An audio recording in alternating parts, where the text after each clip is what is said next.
दोस्तों आज हम फिर से एलटी में 10 सालों से पूछे जाने वाले 12 बहुत इम्पोर्टेंट क्वेश्चंस को सॉल्व करने जाएंगे। तो चलिए स्टार्ट करते हैं। फर्स्ट क्वेश्चन है, सूची 1 से सूची 2 को सुमेलित कीजिए तथा निम्नलिखित कूट से सही उत्तर का चयन कीजिए। तो सूची फर्स्ट में लौह अयस्क उत्पादन क्षेत्र है और सूची 2 में देश हैं। तो देखते हैं लौह अयस्क उत्पादन क्षेत्र में कौन कौन से क्षेत्र हैं। फर्स्ट है मध्य तटीय क्षेत्र प्रक्षेत्र, सेकंड है किरुणा, तीसरा है लॉरेन पठार एंड फोर्थ है मेसाबी। सूची 2 में देश के नाम देखते हैं कौन कौन से हैं। फर्स्ट है फ्रांस, सेकंड है संयुक्त राज्य अमेरिका, तीसरा है ऑस्ट्रेलिया एंड फोर्थ है स्वीडन। तो गेस कीजिए कि हमारा कूट में से कौन सा सही होगा। तो चलिए देखते हैं कौन सा सही है। तो हम पहले लौह अयस्क के उत्पादन क्षेत्र को देश से मिलाकर देखते हैं, तभी कूट का पता लगेगा। तो पहला है मध्य तटीय प्रक्षेत्र, तो इसका जो सही होगा वो होगा ऑस्ट्रेलिया। तो ऑस्ट्रेलिया क्या है? मध्य तटीय प्रक्षेत्र। सेकंड है किरुणा, इसका होगा स्वीडन। थर्ड है लॉरेन पठार, इसका कौन सा होगा? फ्रांस। एंड फोर्थ है मेसाबी, तो लास्ट जो बचा वो होगा संयुक्त राज्य अमेरिका। तो इसके हिसाब से कूट का थर्ड जो नंबर है वो एकदम सही होगा, 3, 4, 1, 2। तो एक बार फिर से हम देखते हैं, मध्य तटीय क्षेत्र का कौन सा होगा? ऑस्ट्रेलिया। किरुणा का कौन सा होगा? स्वीडन। लॉरेन पठार का कौन सा होगा? फ्रांस। एंड मेसाबी का होगा संयुक्त राज्य अमेरिका। तो चलिए अब सेकंड क्वेश्चन में चलते हैं। सेकंड क्वेश्चन है, भारत में किस राज्य में सर्वाधिक खनिज संसाधन पाए जाते हैं? फर्स्ट ऑप्शन है बिहार, सेकंड ऑप्शन है झारखंड, थर्ड ऑप्शन है Madhya Pradesh and fourth option है पश्चिम बंगाल। तो गेस कीजिए कि कौन सा सही आंसर होगा इसका। चलिए देखते हैं इसका कौन सा सही आंसर हुआ। फर्स्ट रॉन्ग है, सेकंड झारखंड एकदम सही है। तो हमारा जो झारखंड है, इस राज्य में सर्वाधिक खनिज संसाधन पाए जाते हैं। कौन कौन से पाए जाते हैं? जो ज़्यादा पाए जाते हैं वो है कोयला, यूरेनियम, ग्रेनाइट शेल। और जो हमारा झारखंड राज्य है वहाँ पर जो खनिज संपदा है उसका टोटल जो 40% आता है, पूरे देश का 40% वो हमारा झारखंड से ही आता है खनिज संपदा। तो चलिए अब नेक्स्ट क्वेश्चन में चलते हैं। नेक्स्ट क्वेश्चन है, पश्चिमी घाट को किस नाम से भी पुकारा जाता है? जो हमारे वेस्टर्न घाट्स हैं, जो पश्चिम की तरफ है जो हमारे घाट, उसे किस नाम से पुकारा जाता है? तो फर्स्ट ऑप्शन है शिवालिक श्रेणी, सेकंड ऑप्शन है विंध्याचल श्रेणी, थर्ड ऑप्शन है सह्याद्री श्रेणी एंड फोर्थ ऑप्शन है अजंता श्रेणी। तो कौन सा सही होगा, गेस कीजिए। तो इसका जो सही आंसर है वो है थर्ड ऑप्शन सह्याद्री श्रेणी। तो पश्चिमी घाट को सह्याद्री श्रेणी के नाम से भी जाना जाता है। तो थोड़ा सा हम पश्चिमी घाट के बारे में जानते हैं। तो जो हमारा पश्चिमी घाट है वो उत्तर से दक्षिण की तरफ 1600 किलोमीटर की लंबाई तक पूरा फैला हुआ है। और कौन कौन से स्टेट्स आते हैं इसके अंदर? स्टेट्स के थोड़े थोड़े पार्ट घाट वाले वो आते हैं गुजरात, महाराष्ट्र, गोवा, कर्नाटक, तमिलनाडु, केरल और कन्याकुमारी। तो चलिए हम इसे पिक्चर की मदद से थोड़ा देख लेते हैं। तो ये हम मैप देख रहे हैं जहाँ पे हमें वेस्टर्न घाट्स दिखाई दे रहे हैं। जो ये पूरा ग्रीन पार्ट है वो पूरा वेस्टर्न घाट्स कहलाता है। तो इसमें देखते हैं कौन कौन से स्टेट इंक्लूड हैं। तो ये देखिए, ये है हमारा गुजरात से महाराष्ट्र, गोवा, कर्नाटक और केरल और तमिलनाडु इसमें शामिल हैं। और ये पूरा जो ये वेस्टर्न घाट कहाँ से कहाँ तक फैला हुआ है, पूरा गुजरात से लेकर केरल तक पूरा फैला हुआ है। और इसकी पूरी जो लंबाई है वो है 1600 किलोमीटर। और ये पूरा उत्तर से लेकर दक्षिण तक की तरफ फैला हुआ है। तो अब चलते हैं नेक्स्ट क्वेश्चन की तरफ। चलिए, नेक्स्ट क्वेश्चन है, भारत की केंद्रीय देशांतर रेखा है। फर्स्ट ऑप्शन है 82 डिग्री 30 मिनट पूर्व, सेकंड ऑप्शन है 85 डिग्री 30 मिनट पूर्व, थर्ड ऑप्शन है 87 डिग्री 30 मिनट पूर्व एंड फोर्थ ऑप्शन है 90 डिग्री 30 मिनट पूर्व। तो कौन सा सही है, गेस कीजिए। तो चलिए देखते हैं इसका कौन सा सही आंसर है। इसका जो सही आंसर है वो फर्स्ट ऑप्शन है हमारा 82 डिग्री 30 मिनट पूर्व। चलिए अब नेक्स्ट क्वेश्चन में चलते हैं। क्वेश्चन है नेक्स्ट, मणिपुर राज्य की राजधानी है। फर्स्ट ऑप्शन है शिलोंग, सेकंड ऑप्शन है कोहिमा, थर्ड ऑप्शन है ईटानगर एंड फोर्थ ऑप्शन है इम्फाल। तो कौन सा इसका सही आंसर होगा, तो चलिए देखते हैं कौन सा सही है। मणिपुर की है इम्फाल, फोर्थ ऑप्शन। जो इसका सही आंसर है मणिपुर की इम्फाल राजधानी है। चलिए देखते हैं शिलोंग किस स्टेट की राजधानी है। तो शिलोंग जो है वो है मेघालय, कोहिमा जो है वो है नागालैंड एंड जो ईटानगर है वो किसकी है, अरुणाचल प्रदेश की, और इम्फाल मणिपुर राज्य की। तो चलिए अब नेक्स्ट क्वेश्चन की तरफ चलते हैं।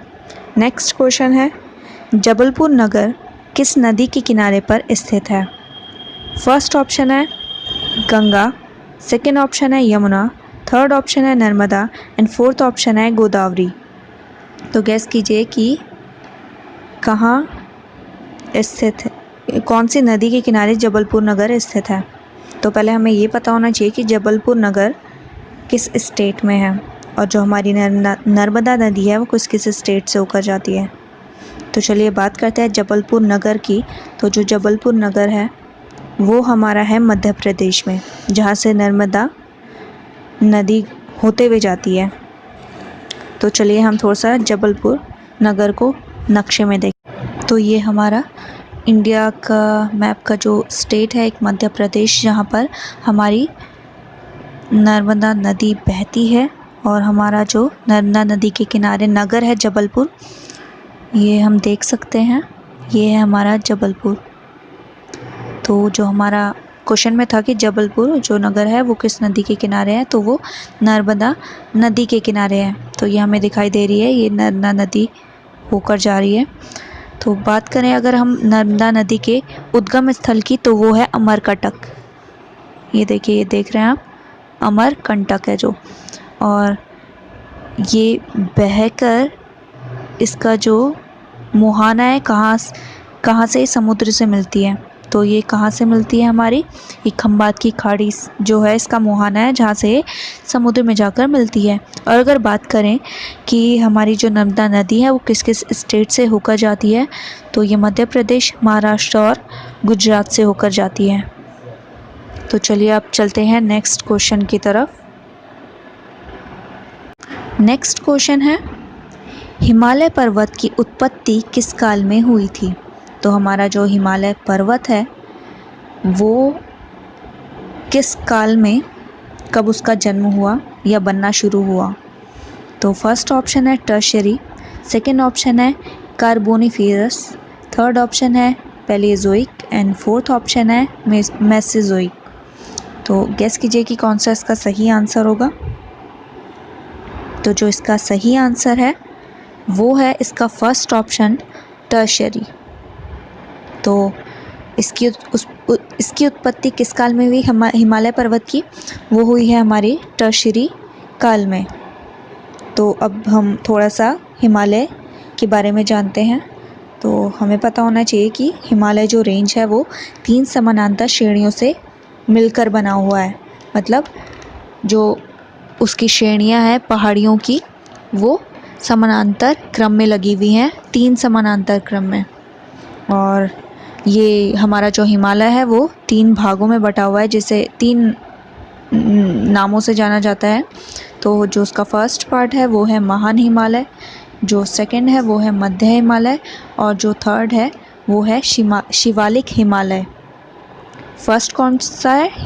महान हिमालय, सेकंड है मध्य हिमालय, एंड जो थर्ड है वो है शिवालिक हिमालय।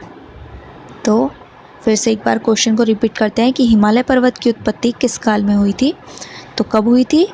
टर्शियरी काल में। अब चलते हैं नेक्स्ट क्वेश्चन की तरफ। नेक्स्ट क्वेश्चन है, तारापुर प्रसिद्ध है। फर्स्ट ऑप्शन है वस्त्र उद्योग के लिए, सेकंड ऑप्शन है चीनी उद्योग के लिए, थर्ड ऑप्शन है आणविक शक्ति केंद्र के लिए, एंड फोर्थ ऑप्शन है रेशम उद्योग के लिए। तो गेस कीजिए कि कौन सा सही आंसर है इसका। तो चलिए देखते हैं कि इसका कौन सा सही आंसर है।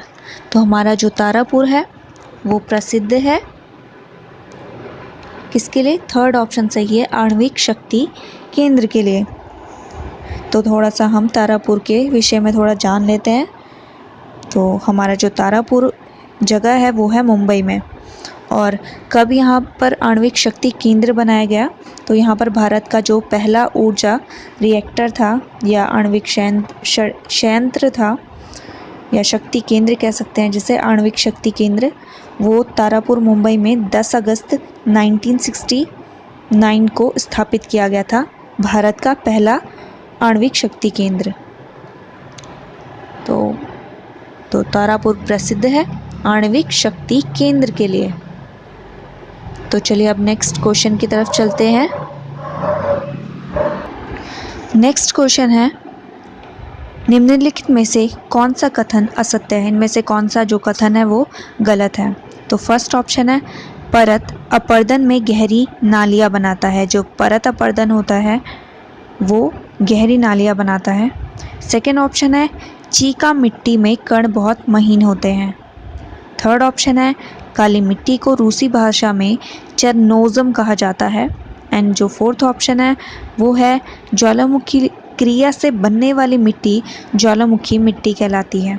तो इसका इनमें से कौन सा जो कथन है वो एकदम गलत है? तो चलिए देखते हैं कि कौन सा कथन गलत है। जो फर्स्ट ऑप्शन है परत अपरदन में गहरी नालियाँ बनती हैं, ये एकदम गलत आंसर है, बाकी तीनों एकदम सही हैं। अब हम थोड़ा सा मृदा अपरदन की बात करते हैं कि मृदा अपरदन है क्या और कितने प्रकार का होता है।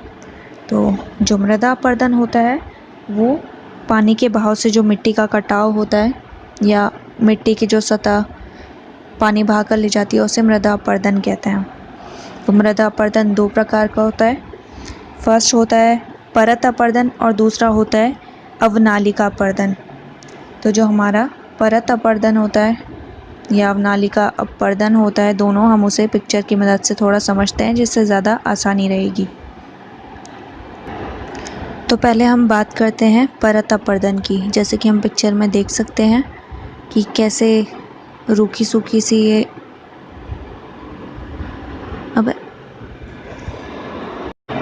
तो पहले हम बात करते हैं परत अपरदन की। जैसे कि पिक्चर में दिख रहा है कि एकदम बंजर भूमि दिखाई दे रही है। तो परत अपरदन क्या है कि मिट्टी के बहाव से जो हमारी धरती या भूमि की जो सबसे ऊपरी सतह होती है वो बह जाती है। जो सबसे ऊपरी परत होती है वो पानी के साथ बह जाती है, उसे परत अपरदन कहते हैं।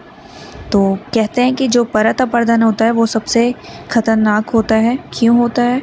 क्योंकि जितना भी हमारा ह्यूमस वाला पार्ट होता है या पोषक तत्व वाला पार्ट होता है मोस्टली वो ऊपर वाला ही होता है। अगर वो बहकर चला गया तो हमारे जो पौधे होते हैं उनको पोषण नहीं मिल पाता, इसलिए ये ज़्यादा ख़तरनाक होता है। अब हम अवनालिका अपरदन की बात करते हैं। तो ये देखिए, ये है हमारा अवनालिका अपरदन। ये देखिए कैसे नालियों का निर्माण हो गया है, इसलिए इसका नाम अवनालिका अपरदन कहा गया है। तो आप देख सकते हैं कि यहाँ पर नाली जैसी संरचना बन गई है मिट्टी के कटाव से। अब चलते हैं नेक्स्ट क्वेश्चन की तरफ। नेक्स्ट क्वेश्चन है, पनामा नहर जोड़ती है। फर्स्ट ऑप्शन है अटलांटिक महासागर को हिंद महासागर से। सेकंड ऑप्शन है कैरिबियन सागर को मैक्सिको की खाड़ी से। थर्ड ऑप्शन है प्रशांत महासागर को अटलांटिक महासागर से। एंड फोर्थ ऑप्शन है प्रशांत महासागर को हिंद महासागर से। तो कौन सा सही इसका आंसर होगा, गेस कीजिए। तो चलिए देखते हैं इसका कौन सा सही आंसर है। फर्स्ट ऑप्शन अटलांटिक महासागर को हिंद महासागर से, गलत है। सेकंड ऑप्शन कैरिबियन सागर को मैक्सिको की खाड़ी से, नहीं, ये भी गलत। जो थर्ड ऑप्शन है प्रशांत महासागर को अटलांटिक महासागर से, ये एकदम सही आंसर है। तो हमारा जो पनामा नहर है वो प्रशांत महासागर को अटलांटिक महासागर से जोड़ती है। तो जो ये नहर है वो दो महासागरों को जोड़ने का काम कर रही है। तो चलिए हम इसे मैप में देखते हैं कि ये पनामा नहर है कहाँ। तो ये हमारी है पनामा नहर, ये जाती है यहाँ से। ये जो आप रास्ता देख रहे हैं ये पूरी नहर है और ये हमारा अटलांटिक ओशियन को जोड़ता है हमारे किससे, पैसिफिक ओशियन से। ये जो ये नीचे, ये ऊपर है अटलांटिक ओशियन और नीचे है पैसिफिक ओशियन। तो इन दोनों ओशियंस को जोड़ने का काम कर रही है हमारी पनामा नहर। और ये जो पनामा नहर है वो मानव निर्मित नहर है जिसकी लंबाई 72 किलोमीटर है। और जो इसका पूरा काम जो तैयार करने में लगा, क्योंकि ये आर्टिफिशियल नहर है, मानव निर्मित है, तो इसका इसे बनाने में जो पूरा लगभग काम पूरा हुआ वो 14 अगस्त 1914 को पूरा हुआ और 15 अगस्त को ये पूरा जो जलमार्ग है उसे खोल दिया गया। और जो हमारी जो पनामा नहर है वो एक लेक से होकर जाती है जिसे कहते हैं गाटून लेक। ये है हमारी गाटून लेक। तो फिर से एक बार पनामा नहर के बारे में जानते हैं। जो हमारी पनामा नहर है वो प्रशांत महासागर को अटलांटिक महासागर से जोड़ने का काम करती है और मानव निर्मित है और 72 किलोमीटर लंबी है, जिसको कब पूरा किया गया, 14 अगस्त 1914 को पूरा किया गया और 15 अगस्त 1914 को ये जो जलमार्ग है उसे खोल दिया गया। और जो ये हमारी नहर है वो कहाँ से होकर जाती है, गाटून लेक से। ये भी आर्टिफिशियली झील है और मीठे पानी की झील है। अब चलते हैं नेक्स्ट क्वेश्चन की तरफ। नेक्स्ट क्वेश्चन है, सामान्य दशाओं के अंतर्गत निम्नलिखित में से कौन सा एक नदी क्रिया द्वारा उत्पन्न लक्षणों का सही क्रमिक विकास है। तो फर्स्ट ऑप्शन है जलप्रपात, विसर्प, रोधिकाएँ, नदी वेदिकाएँ, गोखुर झीलें। सेकेंड ऑप्शन है विसर्प, रोधिकाएँ, नदी वेदिकाएँ, जलप्रपात, गोखुर झीलें। थर्ड ऑप्शन है जलप्रपात, नदी वेदिकाएँ, विसर्प रोधिकाएँ, गोखुर झीलें।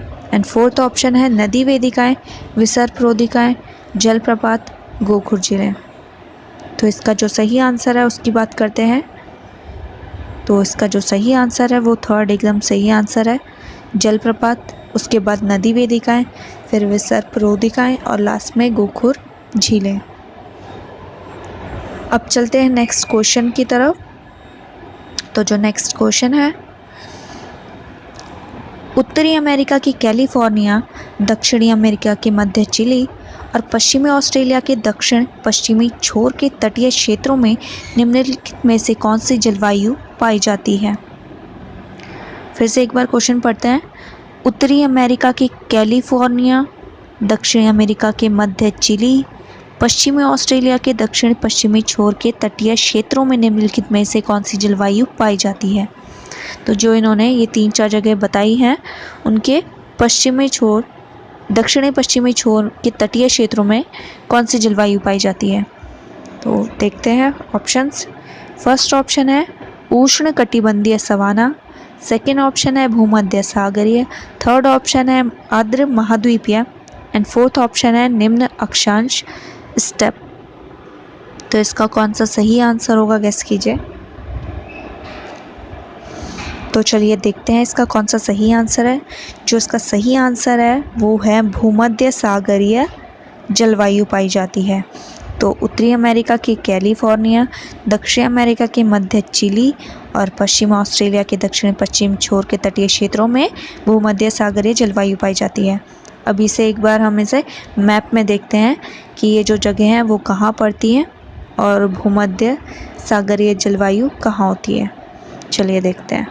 तो ये है हमारा वर्ल्ड मैप जिसमें आप ये देख रहे हैं कैलिफोर्निया, मेडिटेरियन सी तो खैर है ही, और ये है हमारा साउथ वेस्ट ऑस्ट्रेलिया, ये साउथ ऑस्ट्रेलिया, ये केप टाउन, ये है सेंट्रल चिली जो अमेरिका का एक सिटी है। तो हम बात कर रहे थे भूमध्य सागरीय जलवायु की। तो जो हमारा भूमध्य सागरीय जलवायु है वो कहाँ की जलवायु है, जो भूमध्य सागर के आसपास की जगह हैं उसे हम वहाँ की जलवायु को हम भूमध्य सागरीय जलवायु कहते हैं। और ये कहाँ से कहाँ तक फैला हुआ है, तो ये हमारे जो अक्षांश है 30 डिग्री, ये देखिए ये है 30 डिग्री से 45 डिग्री करीब यहाँ तक पहुँचेगा ये देखिए यहाँ तक ये, और जो दूसरा है ये 30 डिग्री से 45 डिग्री के बीच में जो क्षेत्र आता है वो सारा हमारा भूमध्य सागरीय जलवायु वहाँ पर पाई जाती है। तो ये देखिए ये जो क्वेश्चन में हमसे कहे गए थे, उत्तरी अमेरिका के कैलिफोर्निया ये है, दक्षिणी अमेरिका के मध्य चिली और हमारा पश्चिमी ऑस्ट्रेलिया के दक्षिण पश्चिमी छोर ये है। तो ये सारे कहाँ आ रहे हैं, भूमध्य सागरीय जलवायु में आ रहे हैं। तो अभी हम थोड़ा सा बात करते हैं कि भूमध्य सागरीय जो जलवायु होती है वो उसमें होता क्या है, किस प्रकार की जलवायु है। तो इस प्रकार की जलवायु में जो ग्रीष्म ऋतु होती है बहुत ही शुष्क होती है और टेम्परेचर बहुत ज़्यादा हाई जाता है, पर शीत ऋतु में क्या होती है, बहुत ज़्यादा बारिश होती है। तो इसका कारण क्या होता है, तो इसका कारण ये है कि जो वायुदाब पेटी होती है इस स्थान की, वो उसके खिसकने की वजह से यहाँ पर ऐसा जलवायु पाई जाती है। क्या, कौन सी जलवायु, भूमध्य सागरीय जलवायु। तो आशा करती हूँ कि आपको ये क्वेश्चन भी समझ आ गया, या जो आज हमने डिस्कस किए 12 क्वेश्चन वो आपको समझ आ गए होंगे। तो आज के लिए धन्यवाद। अगली बार फिर से नए 12 क्वेश्चन हम लेकर आएंगे।